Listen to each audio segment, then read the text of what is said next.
Ready for dictation? 3, 2, 1, ready. What does it imply for the judiciary? The preamble speaks of the resolve to secure for all its citizens social, economic, and political justice.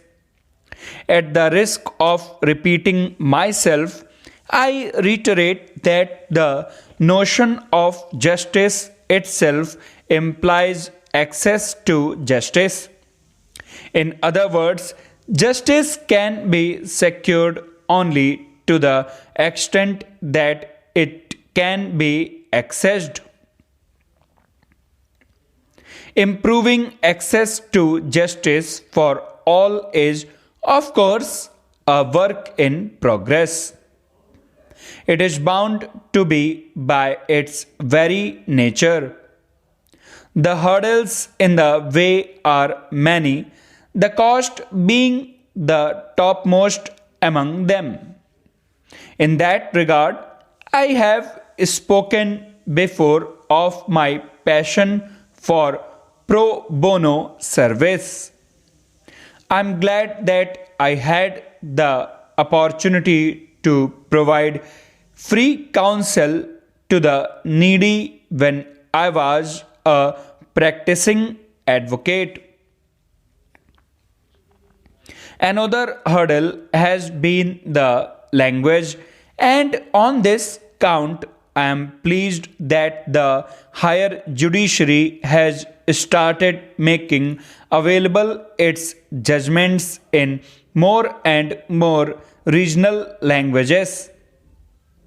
This is securely the best way to keep more and more citizens in the loop and thus bringing the institution of judiciary closer to the citizenry at large. Solutions, on the other hand, are numerous too. Technology is emerging as the foremost among them, more so now as we grapple with restrictions the present crisis has imposed on us.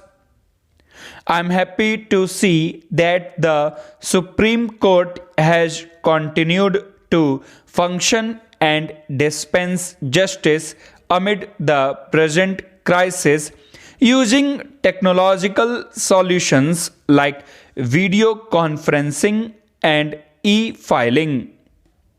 I commend the bar, the bench, and the officials for not letting the present crisis come in the way of fulfilling the duty of securing justice for all. The compulsion induced by the present crisis can indeed help us further in finding more creative ways to fulfill that task and augment the access to justice. Ladies and gentlemen, on this solemn occasion, let us further ponder upon the task of making the noble ideals part of our lives.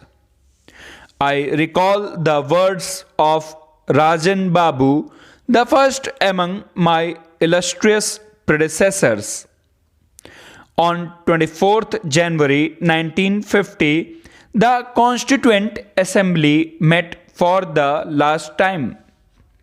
It was during this sitting that Dr. Rajendra Prasad's name was announced as the first President of India. Responding to cheers and congratulations from the fellow members, the stalwart freedom fighter said, I have always held that the time for congratulation is not when a man is appointed to an office, but when he retires, and I would like to wait until the moment comes. Stop. Please like, comment, share and subscribe my channel. Thanks for watching.